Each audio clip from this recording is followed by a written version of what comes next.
العلم هو النور الهادي والمفتاح لكل الخير من يرد الله به خيرا. بسم الله الرحمن الرحيم. ثم اللام المرققة من أدنى الحافة يليها مع اللثة العليا ثم النون المظهرة من طرفه مع ما يوازيه تحت اللام ثم الراء من ظهره بعيد طرفه مع ما يحاذيه وهذه الثلاثة ذلقية. جی ہم لام اور نون کے مخرج سے بحمد اللہ فارغ ہو چکے ہیں. اب ہم یہاں سے را کا مخرج بیان کر رہے ہیں.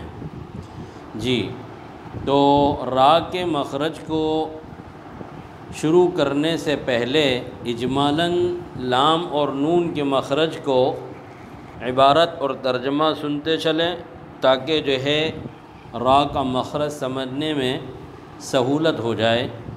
تو کہا کہ پھر لام مرققہ ادا ہوتا ہے ادنائے حافہ سے، ساتھ اس کے مسوڑوں کے ساتھ، اوپر کے مسوڑوں کے ساتھ. ثم النون، پھر نون مظہرہ ادا ہوتا ہے طرف لسان سے، ساتھ اس کے جو اس کے بالمقابل ہے، تحت اللام، لام کے مخرج سے ذرا نیچے. ثم الراء، پھر را ادا ہوتا ہے من ظہرہ، ظہر لسان سے، بعید طرفہ، طرف لسان سے ذرا سی دور سے، مع ما یحاذیہ، ساتھ اس کے جو اس کے بالمقابل ہے. وہذہ الثلاثۃ ذلقیۃ، اور ان تین حروف یعنی لام، نون اور را کو ذلقیہ کہا جاتا ہے. جی لام اور نون کا مخرج تو بحمداللہ آپ نے سمجھ لیا. اب را کے مخرج کو سمجھے. فرما رہے ہیں کہ را ادا ہوتا ہے ظہر لسان سے جو کہ طرف لسان سے ذرا سی دور ہے. تو صاحب کتاب نے یہاں پر ظہر لسان کو بیان کیا ہے، حالانکہ ظہر لسان کے ساتھ ساتھ جو ہے را طرف لسان سے بھی ادا ہوتا ہے، اور ظہر ہی اور بعید طرف ہی دونوں میں ہی ضمیر کا مرجع کون ہے؟ لسان ہے. تو کہہ رہے ہیں کہ را ادا ہوتا ہے ظہر لسان سے جو کہ طرف لسان سے ذرا سی دور ہے. اس کے بعد فرمایا مع ما یحاذیہ، ساتھ اس کے جو اس کے بالمقابل ہے. تو طرف لسان بھی یہاں ہونا چاہیے تھا، لیکن جیسا کہ صاحب کتاب نے بعض جگہ ایک جز کو بیان کیا دوسرے جز کو بیان نہیں کیا، تو طالب علم کی فہم پر اس کو موقوف رکھتے ہوئے صرف ظہر کا ذکر فرمایا ہے، طرف کا ذکر نہیں فرمایا ہے. اور بعید طرف ہی نے صاحب کتاب نے ظہر لسان کی نشاندہی فرمائی ہے کہ ظہر لسان یہ کہاں پر ہے.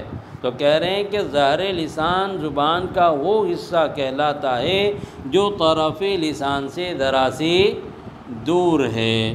کیوں؟ اس لیے کہ پہلے آپ مخرج سمجھیں، پھر اس کو آپ آگے بعید طرفی یا من ظہری کو سمجھیں گے. مع ما یحاذیہ، اس لیے کہ ظہر لسان جو طرف لسان کے ذرا سے دور ہے. تو طرف لسان تو آپ کو سمجھا دیا گیا تھا لام اور نون کے مخرج میں کہ طرف لسان زبان کے اس حصے کو کہا جاتا ہے جو ثنایا، رباعی اور انیاب سے کیا ہوا؟ ملا ہوا ہوتا ہے. اور اب ظہر لسان کس کو کہیں گے؟ تو وہ کہہ رہے ہیں کہ طرف لسان سے ذرا سی دور ہے. اس لیے کہ بعض حضرات نے ظہر لسان سے زبان کی پشت کا وہ حصہ مراد لیا جو وسط لسان کے بالکل کیا ہے؟ نیچے ہے. تو ظاہر سی بات ہے کہ را کے ادا کرتے وقت وہ پورا ظہر لسان جو وسط لسان کے نیچے ہوتا ہے وہ مراد نہیں ہے. اس لیے صاحب کتاب علیہ الرحمہ نے بعید کا لفظ استعمال کیا ہے. اور آپ جانتے ہیں کہ بعید یہ جو ہے کیا ہے؟ بعید کی کیا ہے؟ تصغیر ہے. بعید کا معنی دور اور بعید کا معنی ذرا سا دور، یعنی بہت زیادہ دور نہیں ہے طرف لسان سے کہ آپ اس سے وسط لسان مراد لیں، بلکہ طرف لسان سے تھوڑا سا حصہ مراد ہے. اچھا، اب ظہر لسان جس کو ہم اردو میں کیا بولتے ہیں؟ زبان کی پٹھ، پشت زبان، فارسی میں پشت بولیں گے. را ادا ہوتا ہے پشت زبان سے جو کہ طرف لسان سے ذرا سی دور ہے۔ تو اب یہاں پر بعض حضرات کہتے ہیں کہ پشت زبان کہاں ہے؟ نیچے کی طرف ہے، یعنی نیچے سے مراد یعنی ثنایا سفلا کی طرف ہے، حالانکہ طرف لسان کی جو پشت ہے وہ نیچے نہیں ہوتی ہے بلکہ اوپر ہوتی ہے، اوپر کے تالو کی طرف ہی ہوتی ہے اور طرف لسان سے ذرا سی دور ہوتی ہے۔ تو وہاں سے یہ کیا ادا ہوتا ہے؟ را ادا ہوتا ہے، اور ساتھ اس کے جو اس کے بالمقابل ہے۔ اب بالمقابل اس کے یعنی طرف لسان کے بالمقابل کون ہوگا؟ تو کہہ رہے ہیں کہ یہاں پر صاحب کتاب نے ظہر لسان کا بھی ذکر کیا جو کہ طرف لسان سے ذرا سی دور ہے، تو اس کا مطلب یہ ہے کہ را کے ادا کرتے وقت ثنایا علیا اور رباعی کے مسوڑوں پر زبان کا کنارہ لگے گا اور کچھ زبان کی پشت لگے گی جس سے کیا ادا ہوگا؟ را ادا ہوگا۔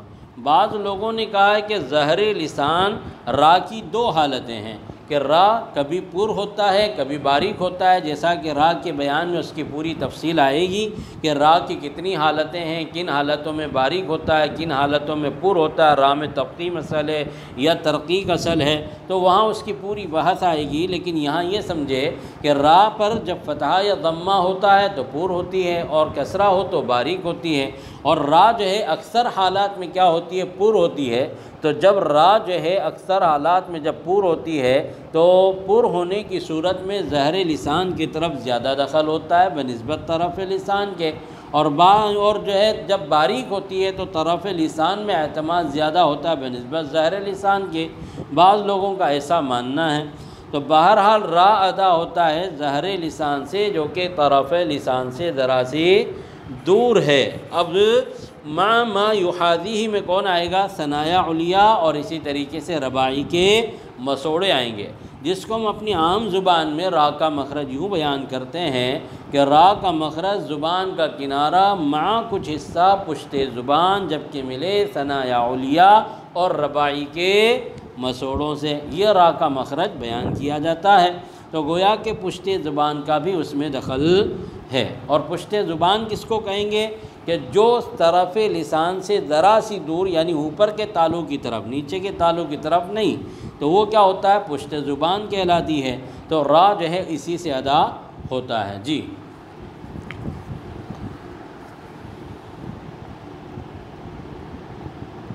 مع ما یحاذیہ آپ کے سامنے بات آ گئی ہے۔ پھر اس کے بعد صاحب کتاب علیہ الرحمہ کہہ رہے ہیں کہ ان تینوں حروف کو یعنی لام اور نون اور را کو جو ہے کیا کہا جاتا ہے؟ ذلقیہ کہا جاتا ہے۔ کیا کہا جاتا ہے؟ ذلقیہ۔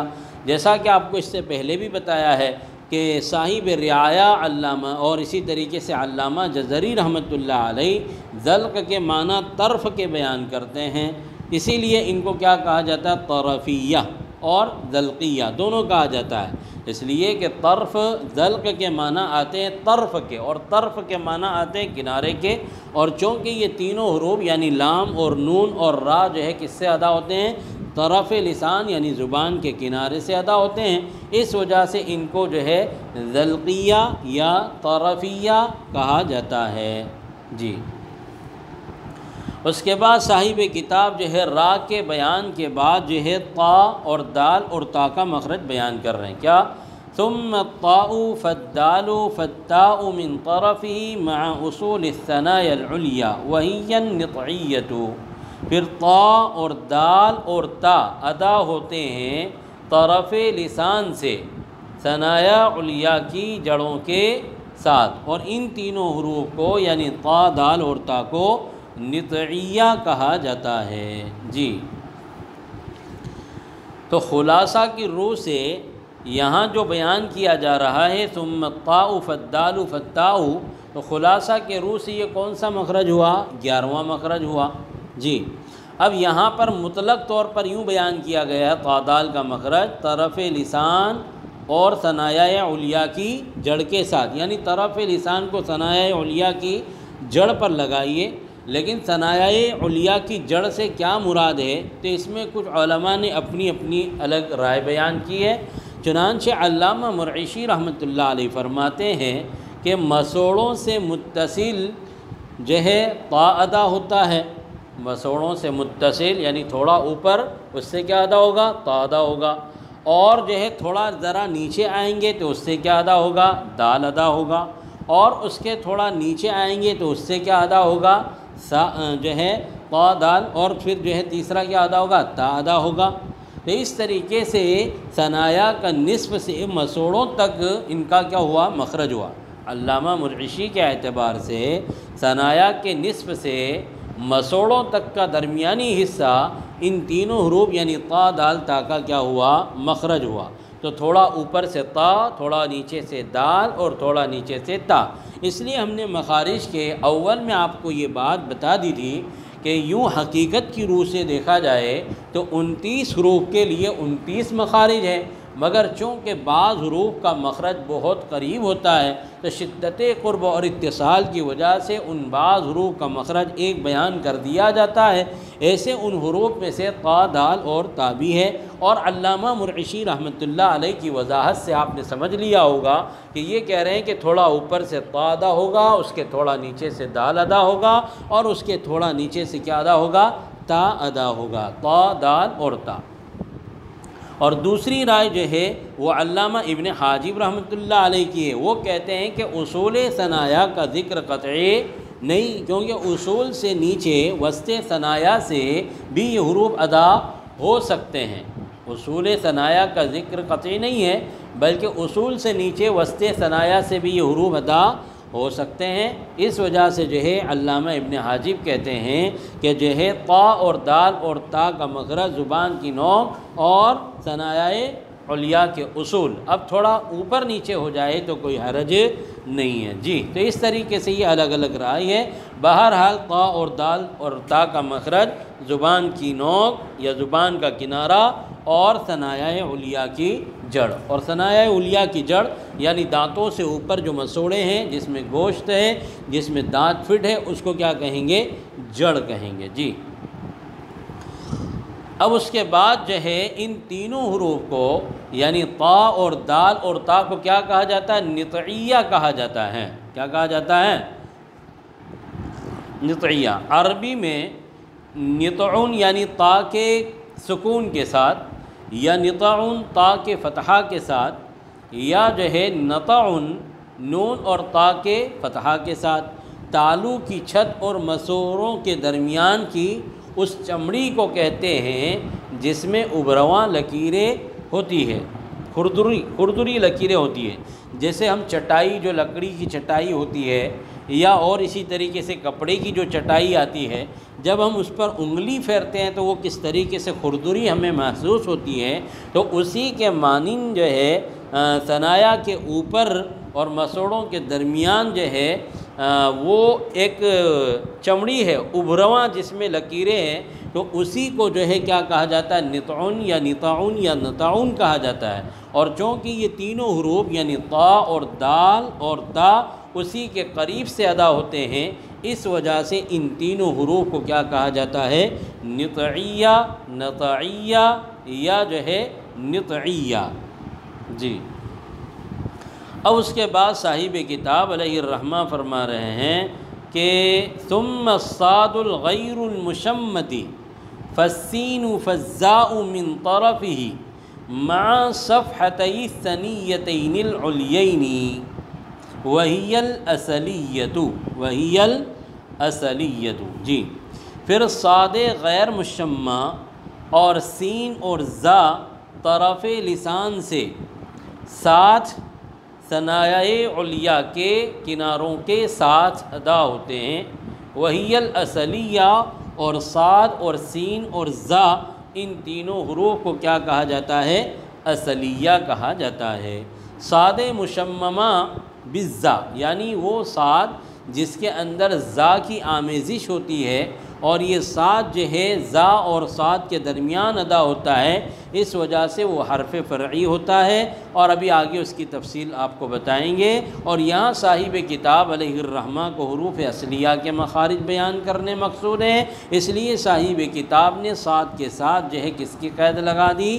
غیر مشممہ کی قید لگا دی، یعنی صاد غیر مشمع سے صاد مشمع خارج ہو گیا، اس لیے کہ وہ حرف فرعی ہے، اور یہاں حروف اصلیہ کے مخارج بیان کیے جا رہے ہیں جی۔ اب بعض حضرات نے ان تینوں میں یعنی صاد اور زا اور سین تینوں میں ترتیب بیان کی ہے۔ کیا بیان کی ہے؟ ترتیب بیان کی ہے۔ جیسے کہ جو ہے چنانچہ صاحب نہایت القول المفید نے علامہ ابو شامہ کے حوالے سے لکھا ہے کہ صاد جو ہے اندر سے ادا ہوتا ہے اور زا باہر سے ادا ہوتا ہے، اور سین جو ہے ان دونوں کے درمیان سے ادا ہوتا ہے۔ تو بہرحال اس طریقے سے جو ہے صاد اور ضاد زا اور سین اور صاد کے اندر کیا ہے؟ ترتیب بیان کی گئی ہے۔ جی، تو ان حروف ثلاثہ کا مخرج زبان کا سرا اور ثنایا سفلا کا کنارہ مع اتصال علیا کے، یعنی زبان کی نوک کا سب سے زیادہ باریک حصہ ثنایا سفلا کے اوپر کے حصے میں لگے اور عین وسط ثنایا سفلا سے قدر متصل ہو، اس طرح ثنایا علیا و سفلا کے درمیان زبان کے سرے کا مقام اتصال ہے، اگرچہ صرف ثنایا سفلا سے کوئی حرف نہیں نکلتا، لیکن اس کی استعانت سے زا سین صاد کی ادا میں سہولت ہوتی ہے۔ جی، تو اس طریقے سے یہ کیا ہے؟ زا اور سین اور صاد کا مخرج ہے۔ اچھا، ان تینوں حروف یعنی صاد اور زا اور سین کے ادا کرتے وقت ایک بات تو یہ دھیان میں رکھی جائے کہ زبان کے سرے کا مقام اتصال ثنایا علیا و سفلا کا ملتقا ہے، یعنی جہاں ثنایا سفلا اور ثنایا علیا یہ دونوں جہاں آپس میں ملتے ہیں جو ہے اس جگہ زبان کا کنارہ یا نوک لگے اور اس طریقے سے یہ تینوں حروف ادا ہوں گے۔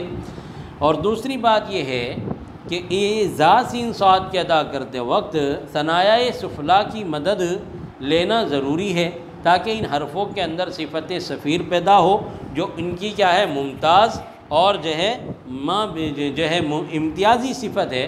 اسی طریقے سے ثنایا علیا کے اتصال سے مراد علیا کا زبان کے سرے سے اتصال نہیں بلکہ اتصال علیا مع سفلا ہے۔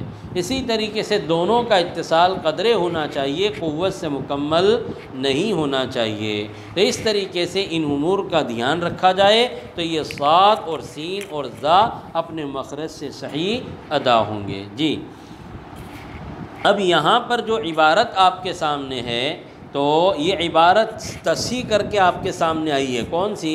کہ ثم الصاد الغیر المشمت فالسین فالزاء من طرف ما صفحتي الثنیتین العلیین، جبکہ بعض نسخوں میں جو ہے مع صفحتی الثنیۃ العلیین کے بجائے مع صفحتی الثنیتین السفلیین تھا، اور کہیں پر جو ہے مع صفحتی الثنایین تھا۔ تو اس طریقے سے الگ الگ عبارت تھی جو ہے بعد میں اصلاح کر کے اس طریقے سے عبارت رکھی گئی، یعنی کیا؟ مع صفحتی الثنیتین العلیین۔ جی، تو یہ جو ہے زا سین اور صاد کا مخرج ہے۔ جی، تو اب یہاں جو مع صفحتی الثنیتین جو لکھا ہے تو صفحہ سے مراد کیا ہے؟ سطح، کیا ہے؟ سطح یعنی کنارہ۔ تو اس عبارت میں فا آئی ہے، ان حروف کے مخارج کی ترتیب کی طرف کیا ہے؟